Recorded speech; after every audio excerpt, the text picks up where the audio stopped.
మార్పునకు శ్రీకారం చుట్టిన కూటమి ప్రభుత్వం. విద్యార్థుల కోసం టాటా ట్రస్ట్ సేవలు. విద్యార్థుల సంక్షేమం ఒక సామాజిక బాధ్యత. జగన్ రెడ్డి సర్కారు ఆ బాధ్యతను విస్మరించింది. ఆకలి కేకలతో గురుకుల విద్యార్థులు రోడ్లెక్కారు. వసతి గృహాల్లో తిండి లేదని, తాగడానికి నీళ్లు లేవని, స్నానాల గదుల్లో మురుగునీరు నిలుస్తోందంటూ ఆందోళనలు చేపట్టిన దృశ్యాలే అందుకు నిదర్శనం. అలాంటి నిర్లక్ష్య పాలన నుంచి జనం మార్పును కోరుకున్నారు. ప్రజా నమ్మకాన్ని నిలబెట్టేందుకు కొత్త ప్రభుత్వం ప్రతి అడుగు ప్రగతి వైపు వేస్తోంది. రాష్ట్రంలోని పేద విద్యార్థుల ముఖాలపై చిరునవ్వు చూడాలంటే కేవలం ప్రభుత్వ నిబద్ధత మాత్రమే కాదు, దానికి సత్సంకల్పంతో కూడిన సామాజిక భాగస్వామ్యం కావాలి. ఈ ఆవశ్యకతను గుర్తించిన టాటా ట్రస్ట్ ఇప్పుడు ఆ దిశగా అర్థవంతమైన అడుగేసింది. ప్రభుత్వాలు ఏ పని చేసినా సమయ పరిమితులు, విధానపరమైన అడ్డంకులు, అనుమతుల గజిబిజిలు తప్పవు.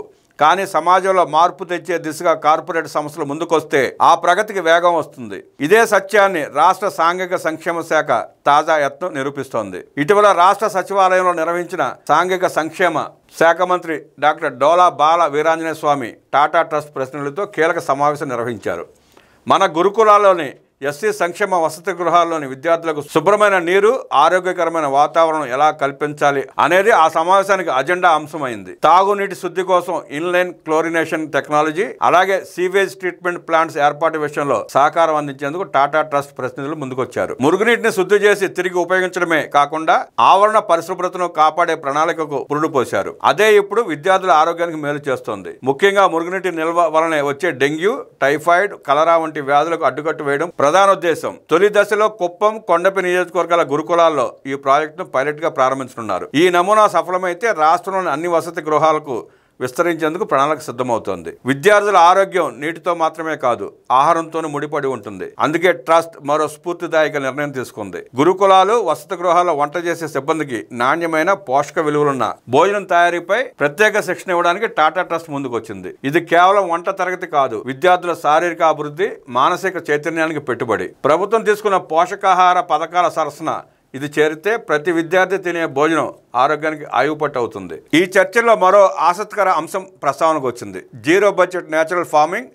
రసాయన రహిత వ్యవసాయ పద్ధతుల ద్వారా వసతి గృహాల పరిసరాల్లో పండించే కూరగాయలు, పంటలు విద్యార్థులకు అందించడం ఒక కొత్త ఆలోచన. ఈ పద్ధతికి సాంకేతిక సహకారం అందించడానికి ట్రస్ట్ ముందుకొచ్చింది. ఇది భవిష్యత్ తరాలకు ప్రకృతి పరిరక్షణ విలువలు నేర్పే దిశగా ఒక సానుకూల అడుగు. కూటమి ప్రభుత్వం అధికారంలోకి వచ్చిన తర్వాత సాంఘిక సంక్షేమ రంగంలో విప్లవాత్మక మార్పులు తీసుకొస్తోంది. ప్రతి విద్యార్థికి నాణ్యమైన విద్య, ఆరోగ్యం, పోషణ అందించడమే కూటమి ప్రభుత్వ లక్ష్యం. ముఖ్యమంత్రి నారా చంద్రబాబు నాయుడు పేద విద్యార్థుల సంక్షేమంపై ప్రత్యేక శ్రద్ధ చూపిస్తున్నారు. ఇది కేవలం ఒక ప్రాజెక్ట్ కాదు, ఒక దిశ. ప్రభుత్వ నిబద్ధత, కార్పొరేట్ స్ఫూర్తి కలిసినప్పుడు సామాజిక మార్పు ఎలా సాధ్యమవుతుందో చూపే మార్గం. టాటా ట్రస్ట్ వంటి సంస్థలు ప్రభుత్వ పథకాలతో చేయగలిపితే విద్యార్థుల జీవితం ఒకే దెబ్బతో మారిపోతుంది. జగన్ పాలనలో నిర్లక్ష్యం, అవినీతి, నిరుత్సాహం చోటు చేసుకున్న చోట ఇప్పుడు పారదర్శకత, నిబద్ధత, భాగస్వామ్యం అడుగులు వేస్తున్నాయి. ఇప్పటి వరకు ప్రజల్లో పబ్లిక్ ప్రైవేట్ పార్ట్నర్షిప్ అంటే ప్రైవేట్ పరం చేసి దోపిడీ చేసేస్తారనే భావన ఏర్పడేలా వైసీపీ నాయకులు అసత్య ప్రచారాలు సాగించారు. టాటా ట్రస్ట్ వంటి సంస్థలు లాభాపేక్ష లేకుండా ప్రజాసేవలో భాగమవుతున్నాయి. ఈ ఉదాహరణ చూస్తే సత్యనిష్టతో పనిచేస్తే పీపీపీ మోడల్ కూడా ప్రజల మేలు కోసం ఉపయోగపడుతుందనే నమ్మకం కుదురుతుంది.